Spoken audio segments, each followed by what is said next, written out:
Maayong hapon sa tanan. Ayan, maupay pag-abot na ko guys gikan sa market.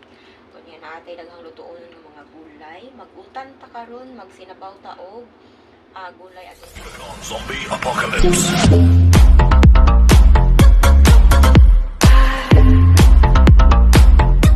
basta natin daghang mga gulay as in daghan na apay tawgi, kaning nga mga gulay. Ako'y pagkadaghan in town. Then nato pa nilutuon ng cabbage. Ayan, then maghimuon sa daog minced pork. Ayan, daghan kaayo guys. Daghan kita gagpatunon rong hapuna, pastilan. Daghan kayong hagpatunon. So, ayan, maatay sinabaw nga gulay. Tawoy, pero lahi na siya ng gulay guys. Ibang klaseng gulay. Ingsik nga gulay.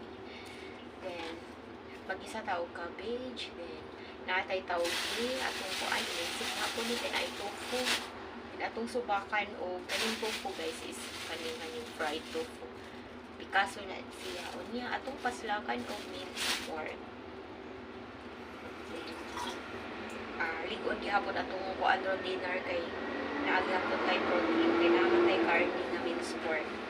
Then, naatag tay beef. Ayan, sliced beef. Atong gisahon og onions. Then, ayan, maura niya ito sudaan ron. Isa, sinabaw nga gulay. Then, tawgi with minced pork. Duha. Then, kani atong subakan og salted pork. So, tulo. Then, beef. So, pat. Pat kaputay atong lutoon. Puro gulay. Puro gulay. Maghagpat na ko kahit daghan pa kayo ni hagpato.